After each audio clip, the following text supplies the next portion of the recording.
Hello बच्चों, आइए प्रश्न को देखते हैं। सबसे बड़े अंतराल जिसमें फलन 3 sin x माइनस में 4 sin x की घात 3 वर्धमान है की लंबाई कितनी होगी। और ये 4 विकल्प दे रखे हैं, चारों विकल्पों में सही विकल्प का चयन करना है। प्रश्न को हल करने से पहले इसकी मुख्य अवधारणा के बारे में चर्चा कर लेते हैं।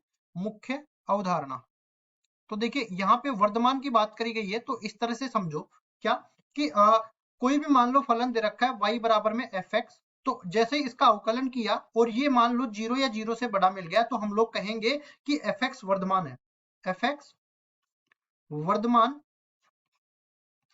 है। और देखो ये कुछ निश्चित अंतराल के लिए मिलता है, तो उस अंतराल को x a से लेके b के बीच में मैं चाहे बंद अंतराल डाल दूं चाहे खुला अंतराल डाल दूं, वो वहीं पे अपने पास पता लगने वाला है। ठीक है, तो अब इसके अलावा एक सूत्र और जानता हूं मैं, क्या कि साइन 3 थीटा जो होता है वो बराबर हो जाता है 3 साइन थीटा गुण माइनस में 4 साइन थीटा की घात 3 के बराबर। अब चलते हैं सवाल में जैसा हमें दे रखा है, इसको मैं पूरे को y के बराबर मान लेता हूं। ये दे रखा है 3 साइन x माइनस में 4 साइन x की घात 3।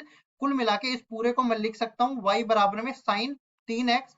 अब देखिए इसके लिए वर्धमान राशमान देखते हैं, तो dy बटा dx करते हैं, तो कुल मिला के पहले तो मैं साइन x का कर देता हूं, तो साइन x का x के सापेक्ष अवकलन कोस x के बराबर होता है, और x की जगह 3x था, अब 3x का भी कर देते हैं तो 3 के बराबर हो जाएगा।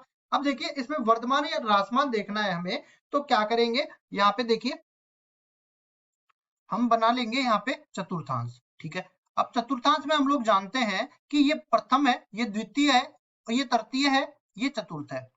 अब ये कोस एक्स के बारे में मैं बात करूं कि कोस थीटा एक तरह से इसको मान लो, कोस थीटा कहाँ कहाँ धनात्मक होता है, एक प्रथम चतुर्थांश में धनात्मक होता है, एक चौथे चतुर्थांश में धनात्मक होता है, दूसरे और तीसरे में कोस थीटा ऋणात्मक होता है। तो हम लोग यहाँ पे मान सकते हैं कि 3x जब माइनस पाई बटा 2 से लेके प्लस पाई बटा 2 के बीच में रहेगा, तब अपने पास ये देखो इसमें हमने एफ डेस एक्स बड़ा या बराबर है 0, 0 इसमें शामिल किया है, तो ये बड़ा या बराबर है 0 इसमें शामिल करना पड़ेगा। तो 3x जो है माइनस पाई बटा 2 से प्लस पाई बटा 2 के बीच में रहेगा, तब ये धनात्मक रहेगा। तब हम लोग बोल देंगे कि 3 कोस 3x जो है ये धनात्मक है, ये 0 के बराबर है। ठीक है, अब देखो हमें तो अंतराल किसका निकालना है, x का, तो दोनों भागों में दोनों तरफ हम लोग 3 का भाग दे देंगे, तो यहाँ पे ये क्या बन जाएगा, माइनस पाई बटा 6 से लेके प्लस पाई बटा 6 के बीच में। अब देखिए हमें तो इसकी जो अंतराल बन रहा है जहाँ पे fx वर्धमान बन रहा है, वो हमें उस अंतराल की लंबाई ज्ञात करनी है।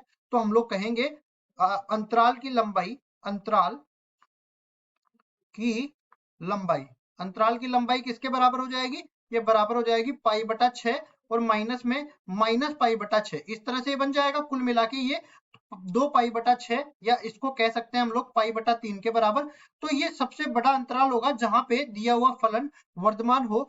ऐसे तो कई अंतराल मिल जाएंगे हमें, लेकिन जैसे घूम घाम के फिर से वहीं पे आ जाएगा, तो इसमें केवल बड़े से बड़ा जो अंतराल है वो पाई बटा 3 मिल जाएगा इस लंबाई। अब देख लेते हैं कौन से विकल्प में दे रखा है पाई बटा 3, ये विकल्प नंबर ए में दे रखा है, और यही हमारा उत्तर हो जाएगा। आशा करता हूँ ये सवाल आपको समझ में आया होगा। धन्यवाद।